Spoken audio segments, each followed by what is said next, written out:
Itong alay kong arana para sa dalagang walang kasing ganda.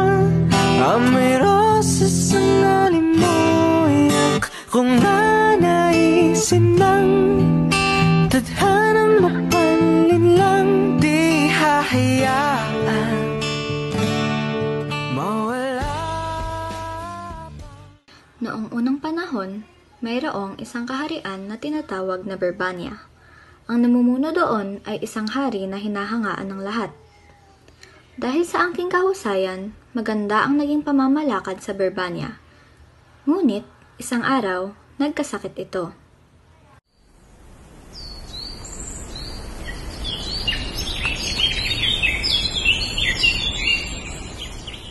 Sakit mo po, Hari Fernando, ay bunga ng panaginip.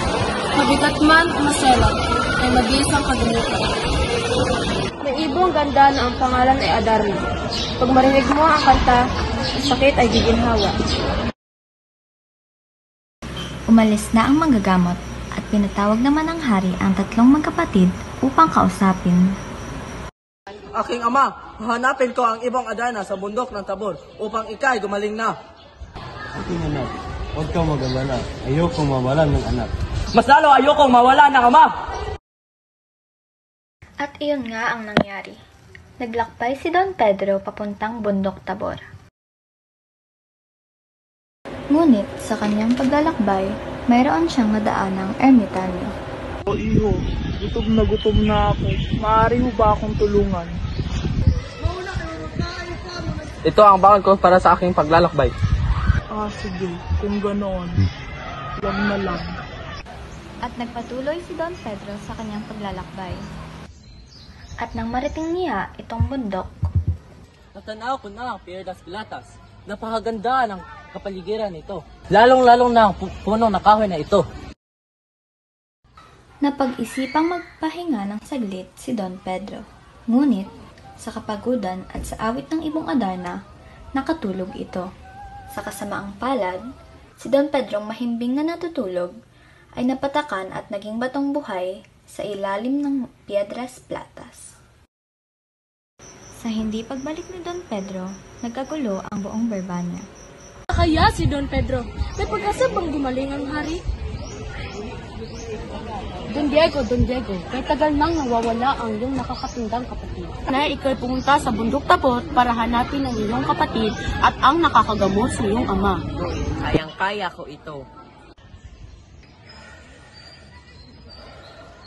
At sa ganon din ay nagsimula na sa paglalakbay si Don Diego patungo sa Piedras Platas. Meron ding nadaan ng ermitanyo si Don Diego, ngunit ito'y linayasan niya lamang. Iho, ako'y gutom na. Maaari mo ba akong tulungan? Paumanin po. Nagpatuloy siya sa kanyang paglalakbay. Nakarating din si Don Diego sa Piedras Platas, ngunit naging kaparehas ang kapalaran nilang magkapatid. Ang laking hiwaga. Ang punong ito'y nakakaakit sa mata. Madilim na ang gabi, ako'y magpapahinga muna. Nakinig ng awit at siya'y napahimbing, at sa pagkakahimbing, napatakan ito at siyang kaawa-awang naging batong buhay din. Mahal ko, masama ang aking kuto kina Don Pedro at Don Diego. Ano ang nais nating gagawin? Aking pinakaminamahal na ama't ina, nais ko pong hanapin ang ibong Adarna at ang mga kapatid ko na sina Don Pedro at si Don Diego. Umalis ang paboritong anak ng hari, kahit labag ito sa kanyang kalooban. Hindi tulad ng dalawang kapatid, umalis siyang 5 tinapay lamang ang baon at hindi siya sumakay ng kabayo. Sa bawat isang buwan ng paglalakbay, ay saka lamang niya kakainin ang tinapay. Nang makalipas ang 4 na buwan, isang tinapay na lamang ang natitira sa kanya. Sa kanyang paglalakbay, nasalubong niya ang isang leprosong matanda. Ako'y gutom na. Oh, ito, tinapay. Baon ko sa aking paglalakbay. Maraming salamat, iho. Ang gusto mong kapalit sa tinapay na ito? Paano ko makikita ang Adarnang napagaganda? Papunta mo sa Piedras Platas. Pumunta ka muna sa dampong maliit. At ika'y kumatok. Ang iyong kasagutay ay masasagot. Salamat, Iho. Maraming salamat din po. At nagpatuloy na nga si Don Juan sa kanyang paglalakbay at sinunod niya ang utos ng matandang leproso.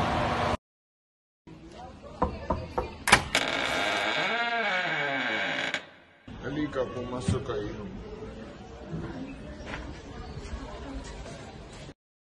Bakit nga ba na parito? May imitanyo na nagsabi sa akin na ako'y pumarito at ika'y tanungin. Ang may wagang ibon ay ma-enchantto. Sa dami-daming sumubok labanan ang imong Adarna, lahat sila ay nabigo. Ikaw pa kaya? Gagawin ko ang lahat alang-alang na sa aking ama. Nang sa ganun, pumunta ka sa gilid ng puno na Piedras Platas nang siya ang tirahan ng ibong Adarna. Ito, tanggapin mo ang aking alok. Ito ang pitong dayat nang siyang gagamitin mo sa pitong awit ng mahiwagang ibon.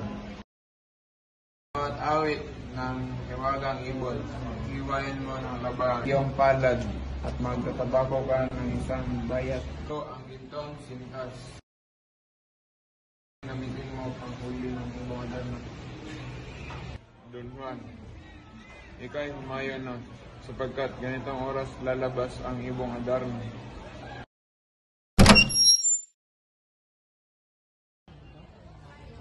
Nandito na ang ibong Adarna.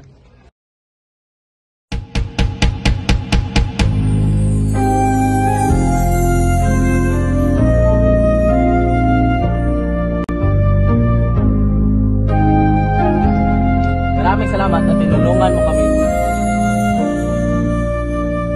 Ang sikat sa silanganan, at hani galit mong sangling ito ay abaw, agos di Juan mabala. Aking ama, naririto na ang ibon na makapagpagaling sa iyong sakit. Nasaan si Don Juan? Ama, hindi po namin alam kung asan ang aming kapatid. Ngunit kami ay bumalik upang gamutin ka. Ito pala ang imong Adarna, pangit pala. O ibong Adarna, ika'y kumanta na. Ngunit, hindi umimik ang ibong Adarna. Nang biglang, Ama, ako'y naririto na. May ligaya sapagkat narito ka na.